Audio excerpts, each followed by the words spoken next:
आपकी अदालत में team इंडियाના opening batsman Shikhar Dhawan પર આરોપ છે કે તેઓ પોતાના ક્રિકેટ્સને અવગણે છે. શિખર, જ્યારે પરફોર્મન્સ ખરાબ થાય છે હાજી. તો આલોચના તો થાય છે હાજી. મીડિયામાં.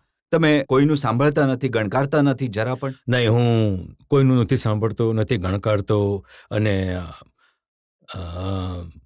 હું ના તો ન્યૂઝ જોઉં છું, ના હું જેમ કે કોઈ કમેન્ટ્સ હશે તો એ બધું હું વાંચતો નથી, કેમ કે જેટલું હું એ વસ્તુમાં ઘૂસીશ તો એટલું એ ઇન્ફોર્મેશન હું લઈશ નહીં જે ઇન્ફોર્મેશન મને જોઈતી નથી. હું મારા ઝોનમાં રહું છું અને પોતાની જાતને પોઝિટિવ રાખું છું હંમેશા, કારણ કે એ વસ્તુનું ખોટું નથી લગાડતો, કારણ કે પોતાનું કામ કરી રહ્યા છે. એ એમનું કામ છે, એ એમની મત છે, તો એ પોતાની જગ્યાએ મારી જે પોતાના વિચારો છે, મારી મહેનત છે, મારી પોતાની જગ્યાએ. પણ ટ્વિટર પર, સોશિયલ મીડિયા પર, ફેસબુક પર, એના પર તો ઘણી કમેન્ટ્સ આવે છે, એ જુઓ છો? નહીં, એ બધું પણ નથી જોતો.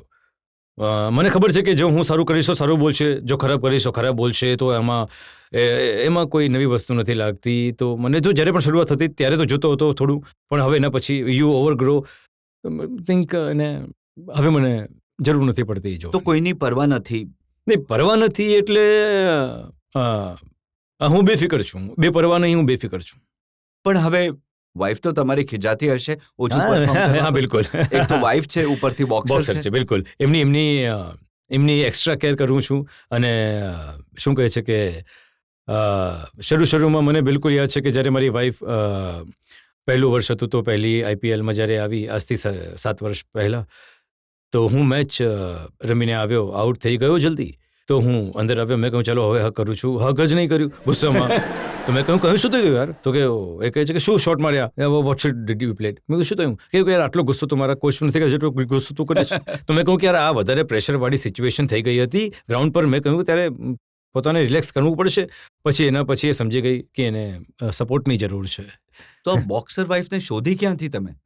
બોક્સર વાઇફને ઘણી મહેનત મશક્કતથી શોધી. ફેસબુક પર હું મળ્યો હતો, અને હું બિલીવ નહોતો કરતો કે ભાઈ ઇન્ટરનેટથી પણ પ્રેમ થાય છે, અને પ્રેમ થઈ ગયો. પછી મન બનાવી લીધું કે ભાઈ લગ્ન કરવા છે, બસ પછી લગ્ન કરી લીધા. હાજી. ના, તો રોમાન્સમાં તકલીફ થઈ હશે, તમારું અંગ્રેજી નબળું છે, એમને હિન્દી નથી આવડતું. બિલકુલ સર, એ પંજાબી બોલે નહીં અને હું ઇંગ્લિશ વિચ અડધાસી.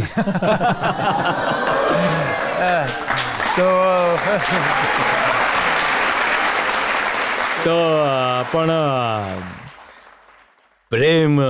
પ્રેમનો ઇઝહાર કરવા માટે ઘણી બધી રીતો હોય છે, તો કોઈને કોઈ રીત અપનાવી લીધી સર.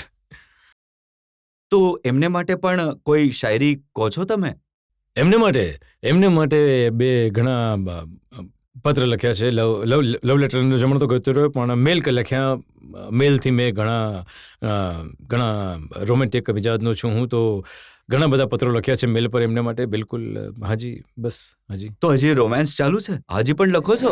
નહીં, હવે જ્યારે જો મને કોઈ સારો શેર સાંભળું છું તો જરૂર પાસ ઓન કરું છું. કોઈ સારું ગીત સાંભળું છું તો રોમેન્ટિક, તો હું આગળ ફોરવર્ડ કરી દઉં છું, લખી દઉં છું ફોર યુ હની. જે લોકો સવાલ પૂછવા માંગે છે, ક્વિકલી. સર, હા.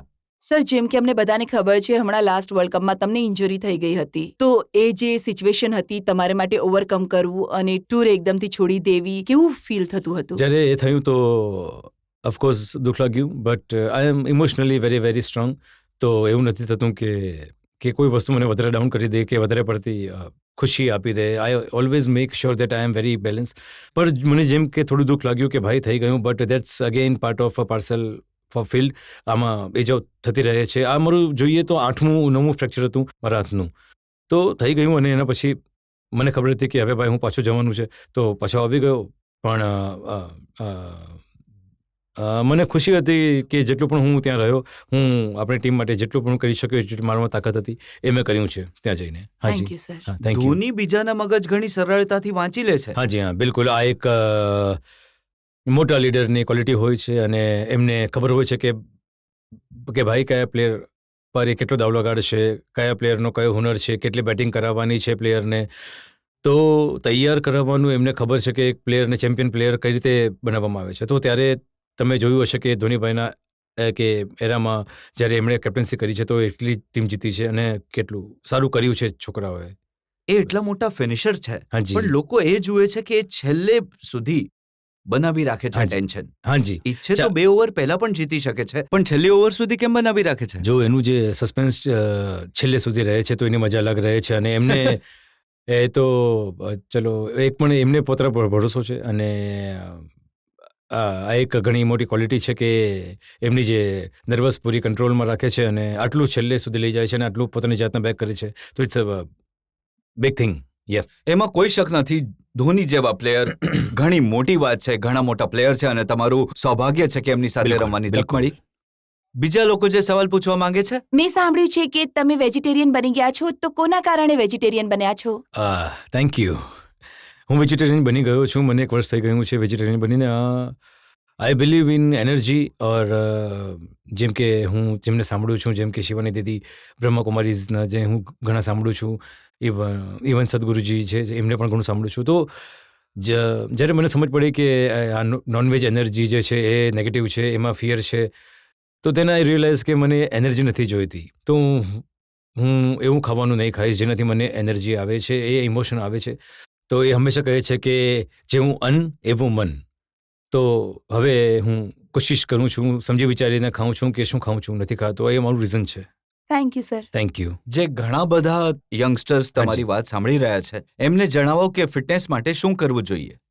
ફિટનેસ માટે યંગસ્ટર્સ માટે હું એ જ કહીશ કે યાર પહેલાં તો આજકાલ જે આપણી આટલી ટેકનોલોજી, એડવાન્સ ટેકનોલોજી છે, સારું છે કે આપણને એનો યુઝ કરીએ છીએ, પણ એના પર એટલા એડિક્ટ નથી જવા જોઈએ કે એના વગર તમે રહી નહીં શકો. કે ભાઈ તમે જો 8-8, 10-10 કલાક ફોન પર લગાડી લે છો, સૌથી પહેલાં એક વસ્તુ છે. બીજી વસ્તુ, તમને જે પણ કરવાનું સારું લાગે છે, કોઈને બેડમિન્ટન રમવાનું સારું લાગે છે, દોડવાનું કે ચાલવાનું કે યોગા કરવાનું, ક્રિકેટ રમવાનું, કોઈ પણ સ્પોર્ટ્સ, તો 2 દિવસમાં અડધો કલાક 1 કલાક રમો. જરૂર નથી કે જીમ જવાનું છે એ કરવાનું છે. જે પણ તમને સારું લાગે છે, કોઈ ગ્રુપ બનાવી લો, તમે વોટ્સઅપ પર એક ગ્રુપ બનાવી લો છો, એ ગ્રુપ રમવાનું બનાવી લો. ચાલો યાર, રમી લીધું, સાંજે રમી લીધું.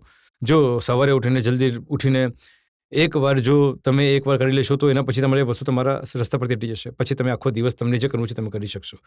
તો આ જ મારી એડવાઇસ રહેશે. અને कलंदर संगे मरमर के मकानों में नहीं मिलता, कलंदर संगे मरमर के मकानों में नहीं मिलता, मैं असली घी हूँ बनियों के दुकानों में नहीं मिलता.